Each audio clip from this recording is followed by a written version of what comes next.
Berawal dari usaha jual beli elektronik di Rusia, MMM banting setir ke usaha skema piramid yang terkenal dengan nama skema Ponzi atau sebuah usaha mengumpulkan dana dengan iming-iming profit yang tinggi. Ya, di Indonesia MMM belum mengantongi izin dari Otoritas Jasa Keuangan, namun telah mengumpulkan sekitar 3 juta nasabah.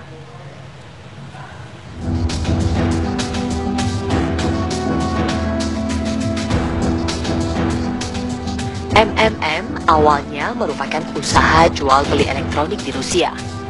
3 huruf M berasal dari nama keluarga pendirinya, Sergei Mavrodii, Yashevlav Mavrodii, dan Olga Melnikova. Pada Februari 1994, MMM banting setir ke usaha skema piramid yang terkenal dengan nama skema Ponzi, sebuah usaha mengumpulkan dana dengan iming-iming profit tinggi. Namun, baru berjalan beberapa bulan, usaha ini ditutup oleh pemerintah Rusia. Mavrodii sempat dipenjara selama 4 tahun atas tuduhan penggelapan pajak. Uang akan berputar bersama partisipan, jadi mereka Sergei Mavrodii sendiri tidak mengambil uang tersebut. Karena memang dia sama sekali sudah tidak membutuhkan uang, karena dia itu termasuk salah satu orang kaya di Rusia. Nah, kemudian berita-berita bahwa dia pernah ditangkap, pernah masuk penjara, itu benar. Jadi yang menangkap itu adalah pemerintah di sana, karena sistemnya itu bertentangan dengan sistem keuangan negara waktu itu. Jadi mereka sempat ditangkap, tapi kalau menurut saya, semua orang yang ditangkap itu bukan berarti orang kriminal.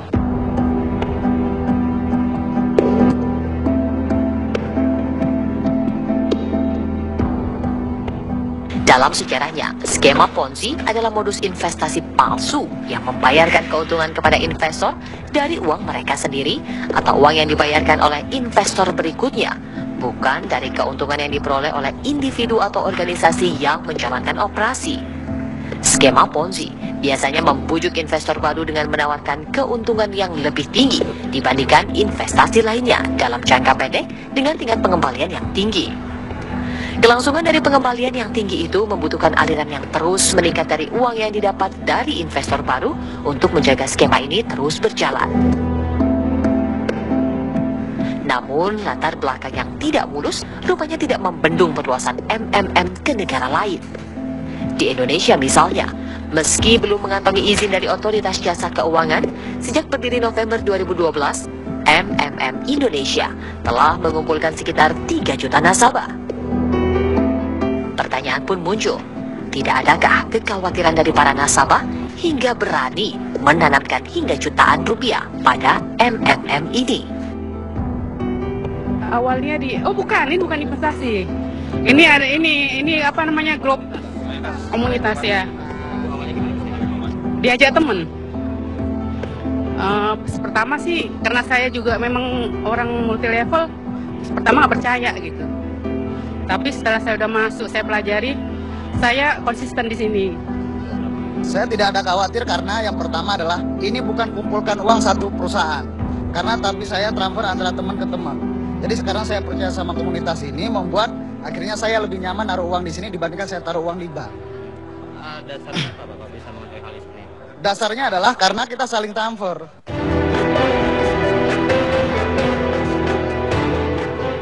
Pengembalian dengan profit 30% sebulan tentu sangat menggiurkan. Namun di mata pengamat keuangan, hal ini tidaklah masuk akal. Tanpa adanya izin dan tidak ada produk yang datang ke tangan nasabah, menjadikan MMM arisan dana bergulir yang sangat beresiko. Dia tidak punya izin dari lembaga keuangan. Jadi kalau berdasarkan regulasi yang ada, institusinya bodong. Ini kita bicara hukum ya. Institusinya bodong. Artinya kalau Anda ikut, Anda tidak bisa berharap perlindungan negara. Karena negara itu hanya melindungi sesuatu yang berizin. Ya. Kedua, dari sisi pengelolaan, dia memberikan return 30% sebulan. Menurut saya nggak masuk akal. Nggak make sense gitu. Anda bisnis apa sih? Sebulan bisa dapat 30%, setahun 30% aja Anda udah hebat banget. Ya kan, di tengah suku bunga sekarang yang nggak, ya kecil lah.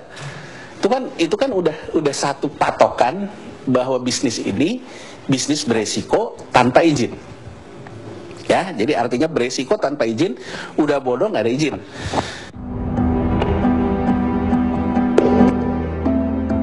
Iming-iming keuntungan besar seringkali membuat orang lupa akan resiko investasi.